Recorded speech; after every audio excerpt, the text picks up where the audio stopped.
Nous allons prier. Yahweh, nous te disons merci pour ces instants que tu nous accordes.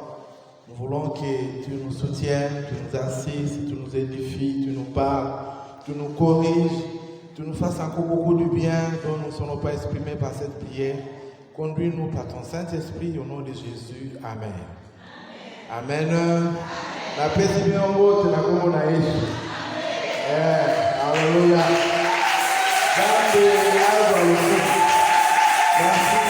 Merci. Dimanche passé, Tolobé a quitté sorte de serviteurs. Élisée et Géasi.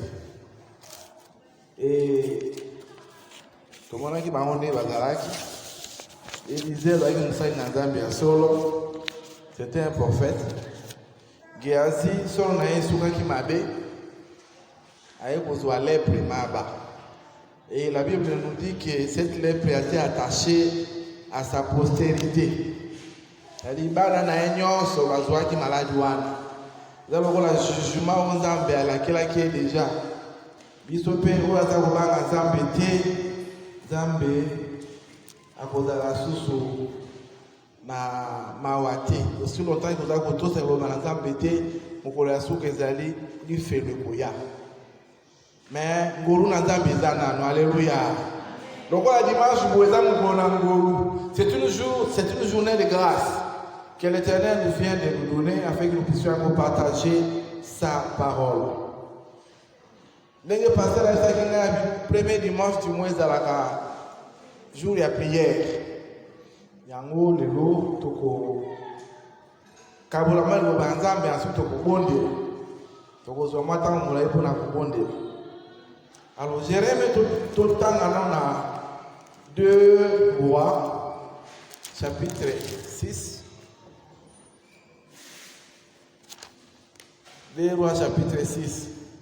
À partir du 15e verset, la Bible nous dit, les serviteurs de l'homme de Dieu s'éleva de bon matin et sortit. Voici une troupe entourait la ville avec des chevaux et des chars.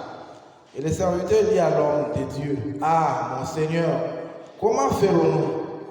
Il répondit, ne crains point, car ceux qui sont avec nous sont en plus grand nombre que ceux qui sont avec eux. Élisée pria et dit, Éternel, ouvre ses yeux pour qu'il voie. Et l'Éternel ouvrit les yeux du serviteur, qui vit la montagne pleine de chevaux et de chars de feu autour d'Élisée. Alléluia. Nous venons de voir ici que Élisée a prié et le Seigneur a exaucé. Notre thème d'aujourd'hui, c'est la prière. La prière. Moutounion soit prière. Prière au Goloba.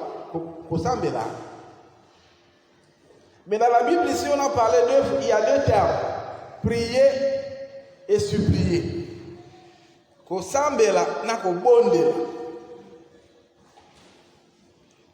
Les 2 termes vont toujours ensemble.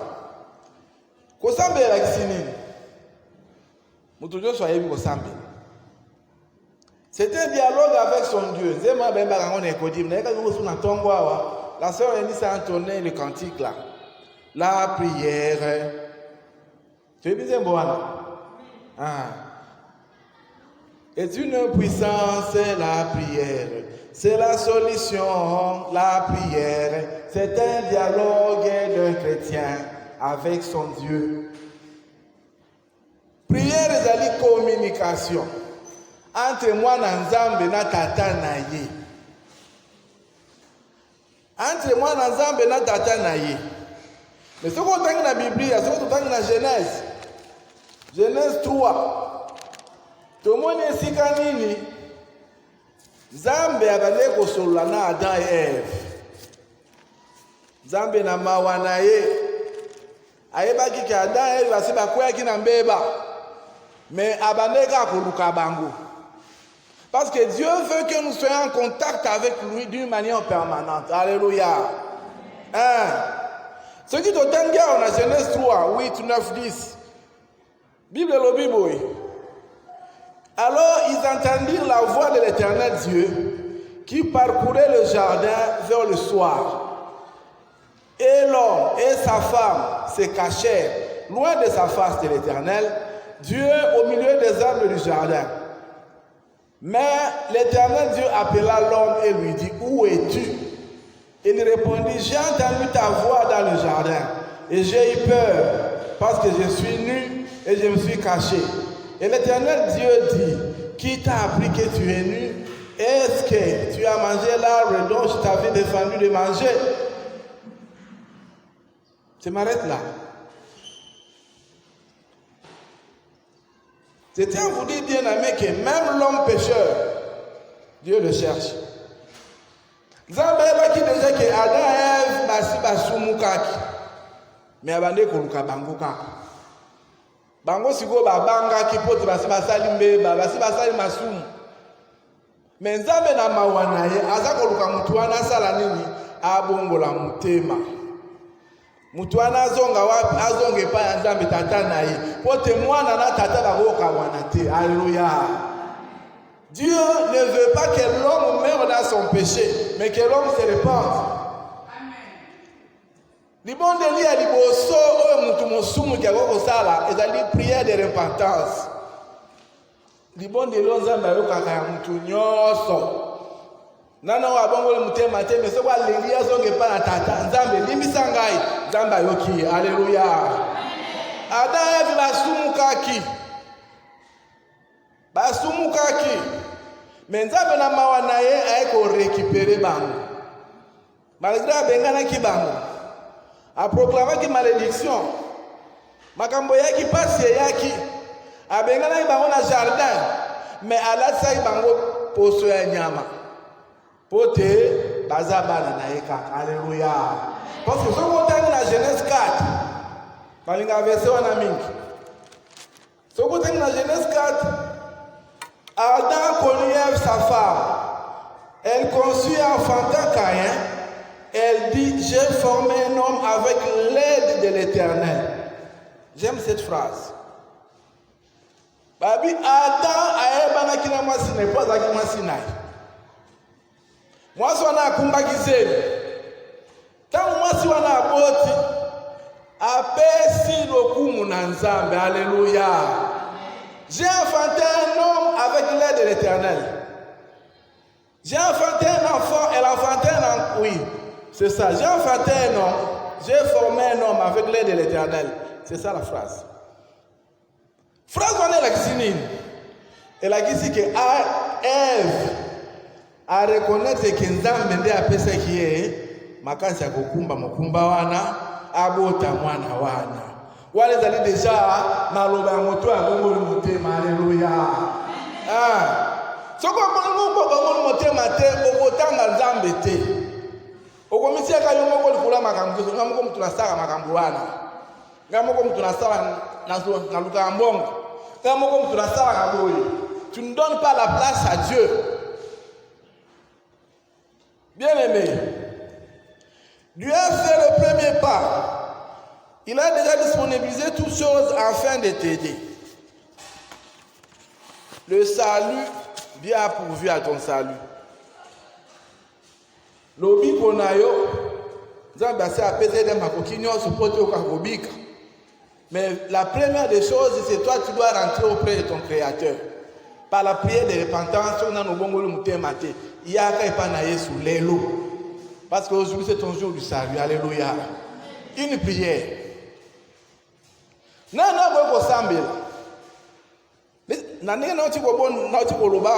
pécheur peut faire la prière de repentance afin de rentrer à Dieu.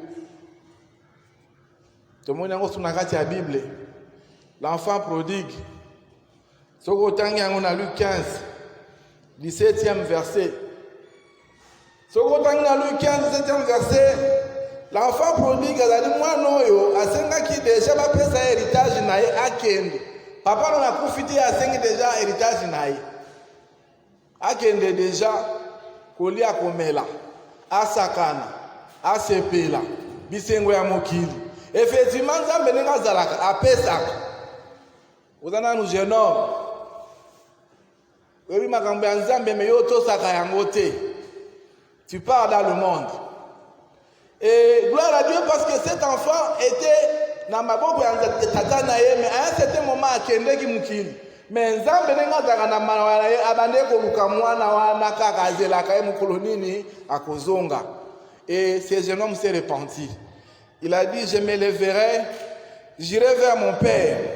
Et je lui dirai, mon père, j'ai péché contre le ciel et contre toi. Le pécheur qui se répand, Dieu l'entend. Sachez que la prière, autre que celle de la repentance pour un pécheur, est une abomination à l'Éternel. Moto na bongo moté maté. Soka za ko bondela. Soka za ko yemba banzembo ya nzambe. Nzambe azoyo kaeti. Nazongeli. Moto na bongo moté maté. Soka za ko bondela. Soka za ko yemba banzembo ya nzambe. Nzambe ayoka kaeti. Alléluia. La Bible est bana Israël. Bazaka la captivité na Babylone. Soko tangi na Somme 137 okuta maloba wana. Baburo na bango ba esi bango boye. Esi boko yembela biso banzembo bane ko yemba na mboka na bino ya Sion.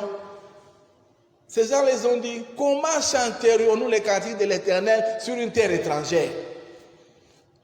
Toza baumbu ne tozaliawa. Wanda ka banzembo yesengo. Ezaka banzembo otokumisa na mokonzi. Deni toto koyemba ngo boy awa.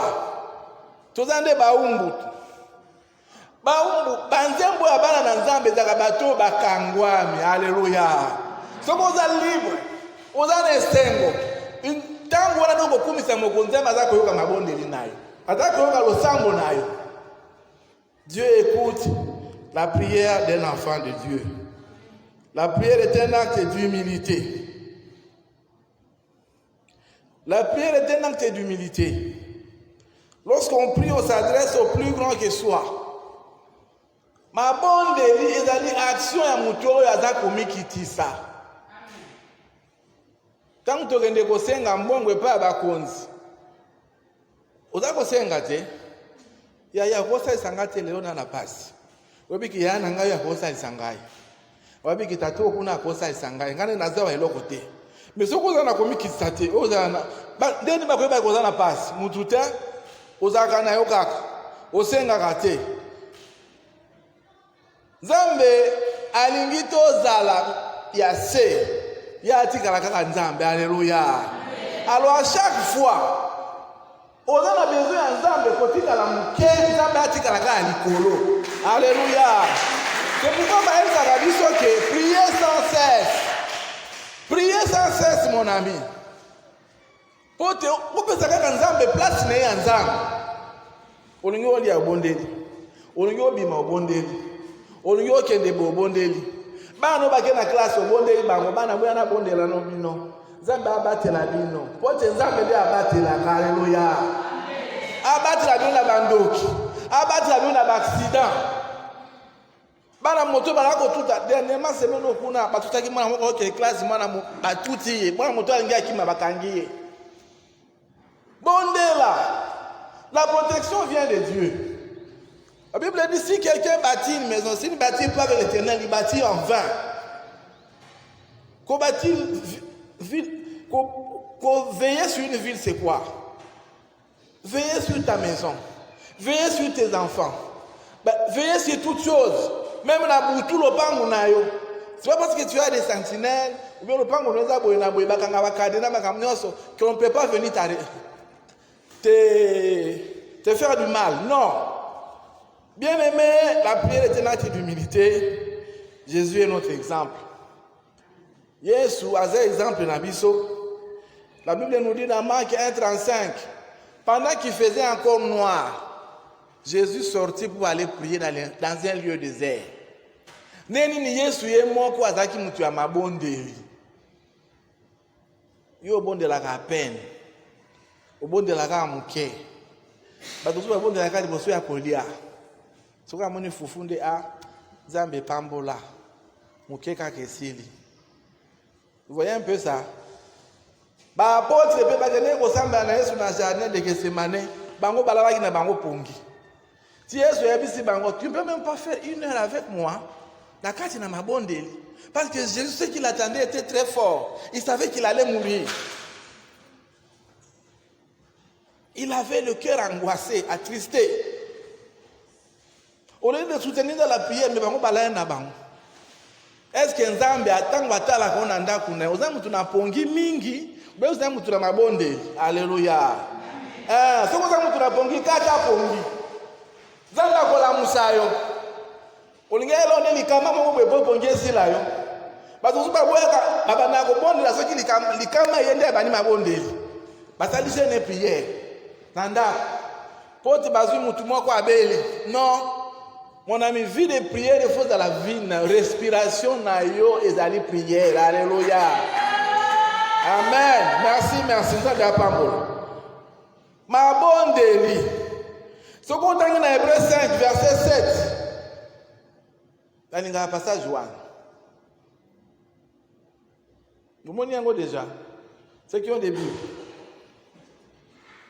C'est lui qui, dans les jours de sa chair, et a présenté avec des grands cris et avec larmes de prières et de supplications à celui qui pouvait le sauver de la mort. Babi motoyo nakati na mikolo azaki na seo nakati na nzoto a présenté epa na Nzambe na mikolela makasi abaneko ganga azolela epa na Nzambe abaneko bondela Nzambe ti ba apôtre bango babi Seigneur apprends-nous à prier tu yebi ko bondela te yebi sa pe Yesu Nzambe la disenga ndeni ba bondelaka na yebi ko bondela te. Et quand il a montré, il a dit, quand vous priez, dites notre Père qui est aux cieux. Alléluia. Tozane na tata kuna na lola. Alléluia. Azande tata na yo. Moi, na soko mon tata na yako yambaye.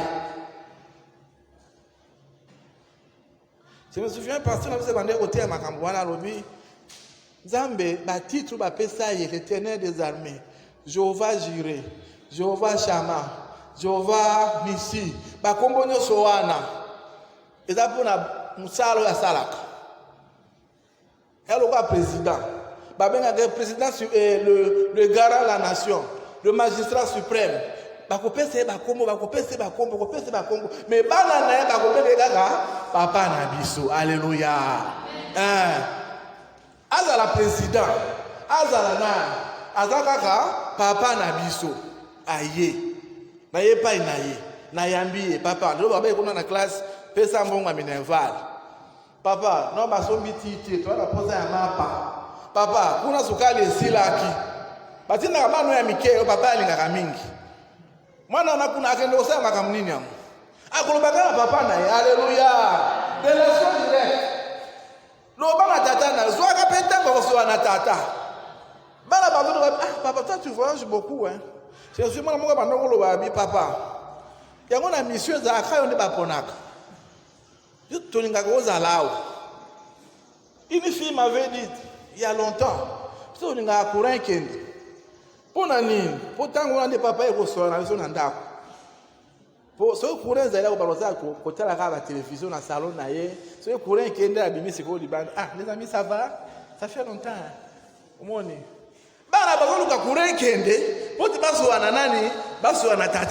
Alléluia.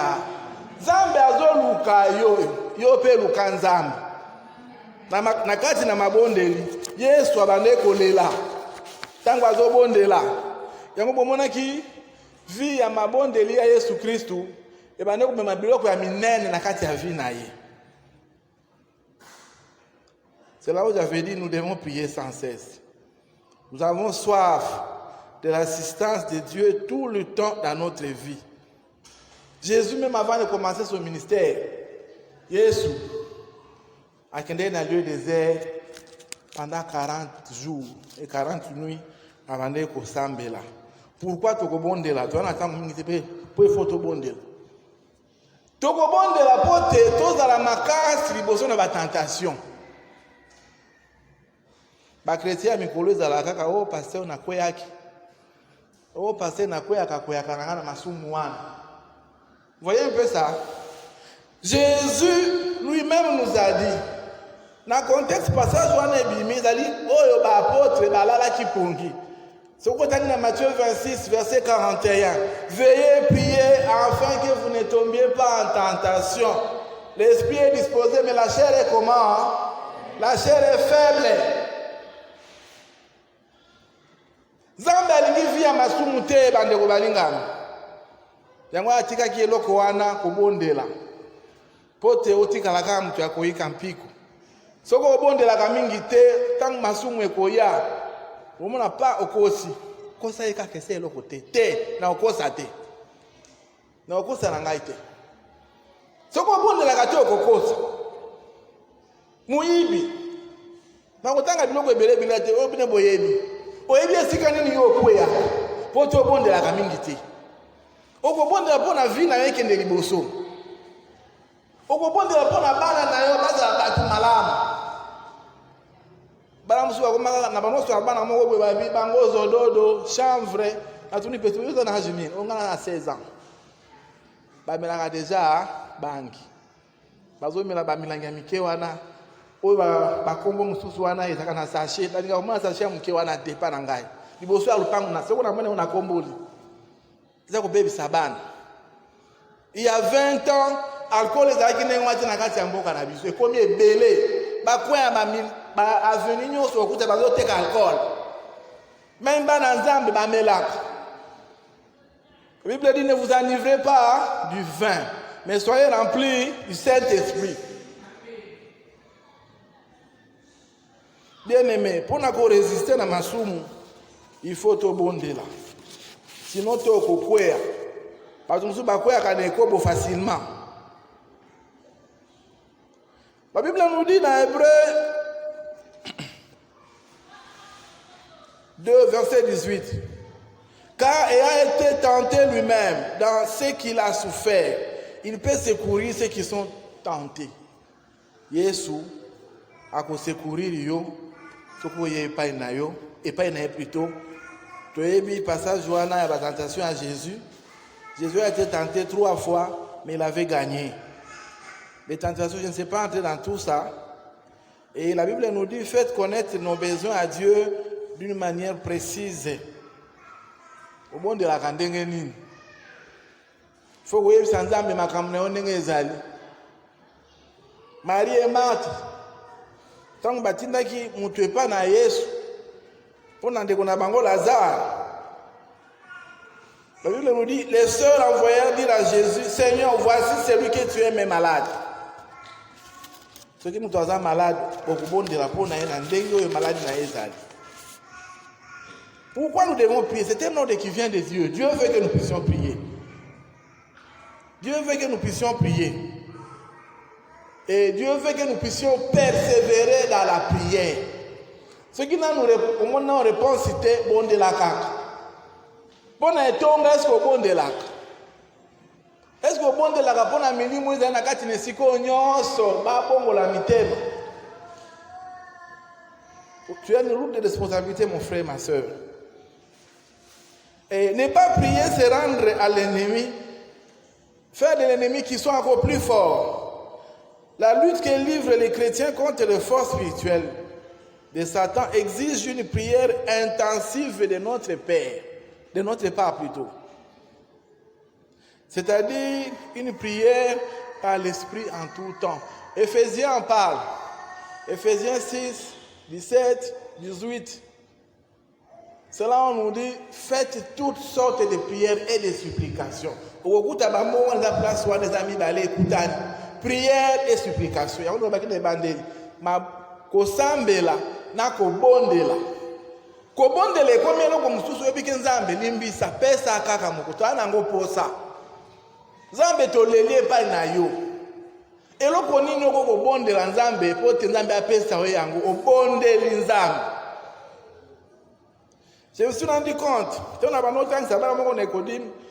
Tu vas dire que na bango, qu'est-ce que moi au senge pa maman na bino apesa après plusieurs fois o insister penza mama apesi. Na bewinga na ebi. Bana nyoso ba ebi eloko wana. Tant que mon maman bango za na batu. Maman, tolo kwa na pesa yo pesa nga aussi. Tika na zo so la nana. Bana bayeba. Soki lelo te lobi. Soki lobi te mukolo kuna. Soki lobi mukolo kuna te. Omona kaka suka. Tolo kwa ngo yango wana zwa. L'enfant a insisté que la tira fait le Coran. Dieu veut aussi que nous soyons ainsi tenaces dans la prière. Alléluia. Dieu veut que nous puissions persévérer, bien-aimés. Dieu veut que nous puissions continuer à prier. Pourquoi? Parce que Dieu exauce nos prières.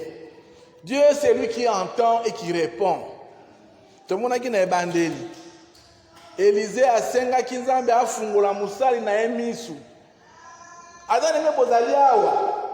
La Bible nous dit que ceux qui sont avec nous sont plus nombreux que ceux de l'ennemi. Alléluia. Tout banda kobonde. Zambe atinda batu par exemple na kati nesiko. Pote bango na baladi zinga webele tozomona bango te mais ceux qui Zambe afungole misu bokomona bango. Élisée a prié ainsi, Zambe afungola comme ça na misu na ye efungwa maki. Baze ebele boye. Et effectivement, et Dieu exauce nos prières. Peu importe le temps où la prière est salie. Ce qu'on entend dans Luc 1,13. Dans Luc 1,13, je m'arrête par là. Zambe ayanolaki losambo ya nani ya Zakari. Zakari na mwasi na Elisabeth. Bakome déjà mibange. Zambe atindeli angelu. Et l'ange a dit à Zacharie, ta prière a été exaucée. Et nous devons comme nous banguer. Aza sous-jeune. Babala na kikala. Balukaka mwana. Bazwaka na mwana te. Et l'ange est venu lui dire, ta prière a été exaucée. Cette prière-là, c'était laquelle? Et il lui a dit que tu aurais un enfant, tu donneras le nom de Jean. Combien de temps balaki cité mais tu vois quand c'est la nenge abo moto tant baba na balaka bilenge eza boyete eza boy balaka bilenge baba laki na bomwana ils sont arrivés à la vieillesse les ba exaucer prière naï. Alléluia. Il y a des prières za ba ko ya no la lelo dans notre pain quotidien za ta connaître sabino batu nyonso ba kolala balene tozawa et ko komisa mokonzi. Alléluia. Il y a des prières, Dieu nous dit, attends. À côté ça. Et là, nous avons posé ça. Dieu bonde la kakanzambe. Alléluia. Est-ce Minerva le abana? Est-ce mbonga kufuta? Ndaku ya batu. Est-ce makambuni nous anango elekeli yo? Alléluia. Tu as un problème. Présente-le auprès de Dieu. Il y a de ces prières où Dieu ne répond pas. Paul a dit ça, il était aussi malade. Mais Zambé, j'ai prié 3 fois, mais le Seigneur ne m'a pas exaucé. Alors bien aimé, Bible lobby dans Luc 19, verset 46, ma maison sera appelée une maison de prière. Ndenge ozali wana ozali deja ndako ya mabondeli. Nzambe